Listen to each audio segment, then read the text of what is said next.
This part explains the entire theory and practice of every system of metaphysics. It tells how to express harmony, how to express health, how to express abundance.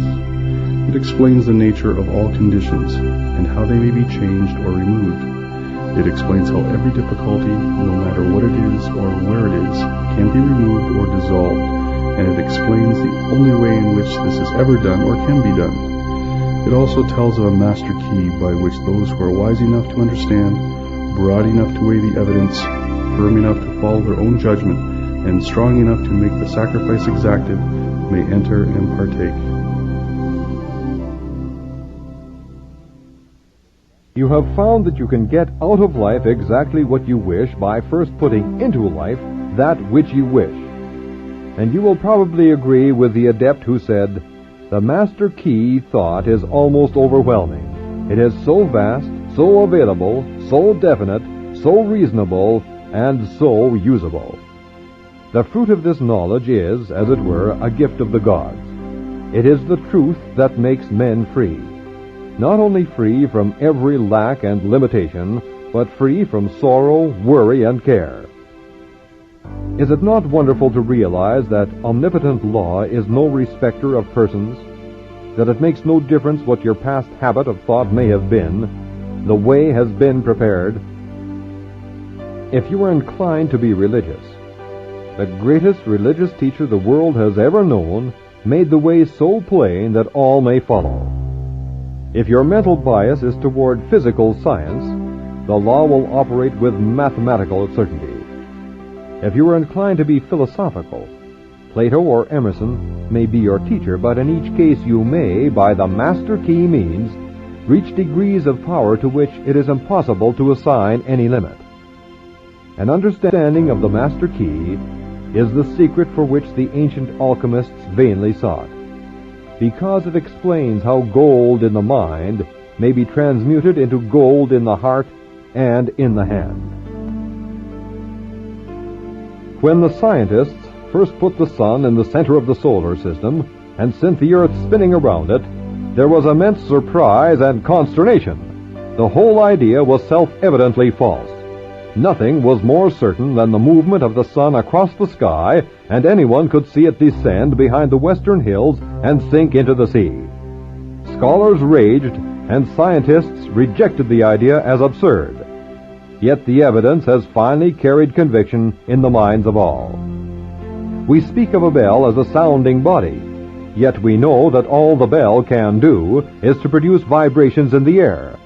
When these vibrations come at the rate of 16 a second, they cause a sound to be heard in the mind.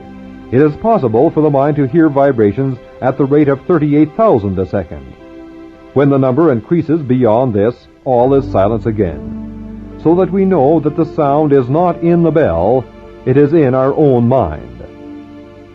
We speak and even think of the sun as giving light, yet we know it is simply giving forth energy, which produces vibrations in the ether at the rate of 400 trillion a second, causing what are termed light waves, so that we know that what we call light is simply a form of energy, and the only light there is the sensation caused in the mind by the motion of the waves.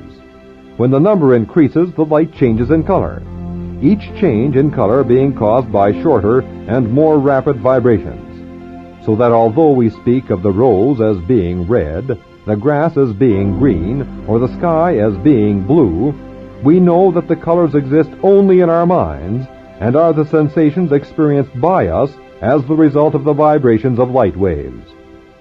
When the vibrations are reduced below 400 trillion a second, they no longer affect us as light, but we experience the sensation of heat. It is evident, therefore, that we cannot depend upon the evidence of the senses for our information concerning the realities of things. If we did, we should believe that the sun moved, that the world was flat instead of round, that the stars were bits of light instead of vast suns. The whole range, then, of the theory and practice of any system of metaphysics consists in knowing the truth concerning yourself and the world in which you live, in knowing that in order to express harmony, you must think harmony.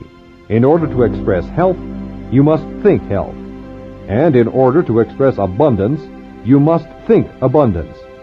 To do this, you must reverse the evidence of the senses.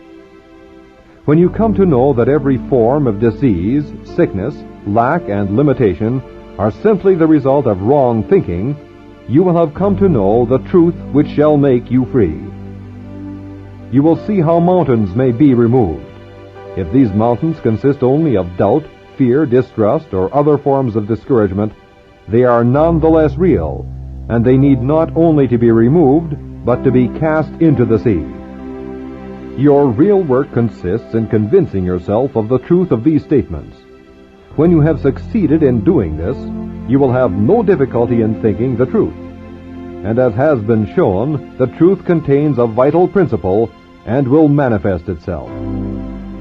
Those who heal diseases by mental methods have come to know this truth. They demonstrate it in their lives and the lives of others daily.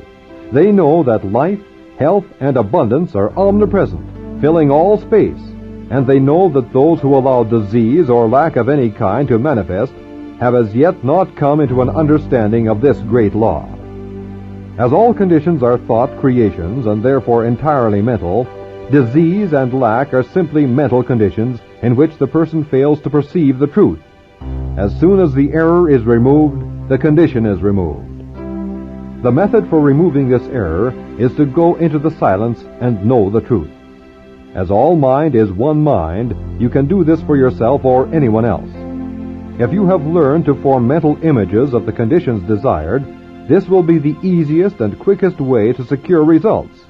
If not, results can be accomplished by argument, by the process of convincing yourself absolutely of the truth of your statement.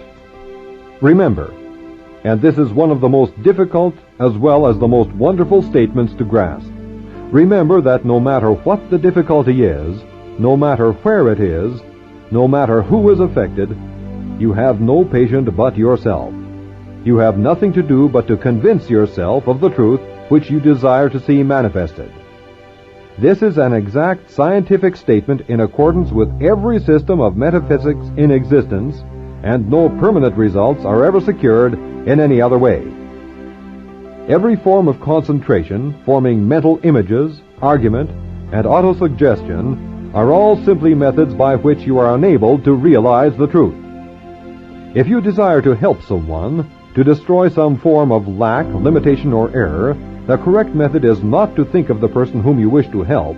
The intention to help him is entirely sufficient, as this puts you in mental touch with the person. Then drive out of your own mind any belief of lack, limitation, disease, danger, difficulty, or whatever the trouble might be. As soon as you have succeeded in doing this, the result will have been accomplished, and the person will be free. But remember that thought is creative, and consequently every time you allow your thought to rest on any inharmonious condition, you must realize that such conditions are apparent only, they have no reality, that spirit is the only reality, and it can never be less than perfect. All thought is a form of energy, a rate of vibration, but a thought of the truth is the highest rate of vibration known, and consequently destroys every form of error in exactly the same way that light destroys darkness. No form of error can exist when the truth appears, so that your entire mental work consists in coming into an understanding of the truth. This will enable you to overcome every form of lack, limitation, or disease of any kind. We can get no understanding of the truth from the world without. The world without is relative only. Truth is absolute. We must therefore find it in the world within. To train the mind to see truth only is to express true conditions only. Our ability to do this will be an indication of the progress we are making. The absolute truth is that the I is perfect and complete. The real I is spiritual, and can therefore never be less than perfect. It can never have any lack, limitation, or disease. The flash of genius does not have origin in the molecular motion of the brain. It is inspired by the ego, the spiritual I, which is one with the universal mind, and it is our ability to recognize this unity which is the cause of all inspiration, all genius. These results are far-reaching and have effect upon generations yet to come. They are the pillars of fire which mark the path that millions follow. Truth is not the result of logical training or of experimentation or even of observation. It is the product of a developed consciousness. Truth within a Caesar manifests in a Caesar's deportment, in his life and his action, his influence upon social reforms and progress. Your life and your actions and your influence in the world will depend upon the degree of truth which you are enabled to perceive, for truth will not manifest in creeds, but in conduct. Truth manifests in character, and the character of a man should be the interpretation of his religion, or what to him is truth, and this will in turn be evidenced in the character of his possessions. If a man complains of the drift of his fortune, he is just as unjust to himself as if he should deny rational truth, though it stand patent and irrefutable. Our environment and the innumerable circumstances and accidents of our lives already exist in the subconscious personality, which attracts to itself the mental and physical material which is congenial to its nature. Thus is our future being determined from our present, and if there should be apparent injustice in any feature or phase of our personal life, we must look within for the cause, try to discover the mental fact which is responsible for the outward manifestation. It is this truth which makes you free, and it is the conscious knowledge of this truth which will enable you to overcome every difficulty. The conditions with which you meet in the world without are invariably the result of the conditions obtaining in the world within. Therefore it follows with scientific accuracy that by holding the perfect ideal in mind, you can bring about ideal conditions in your environment.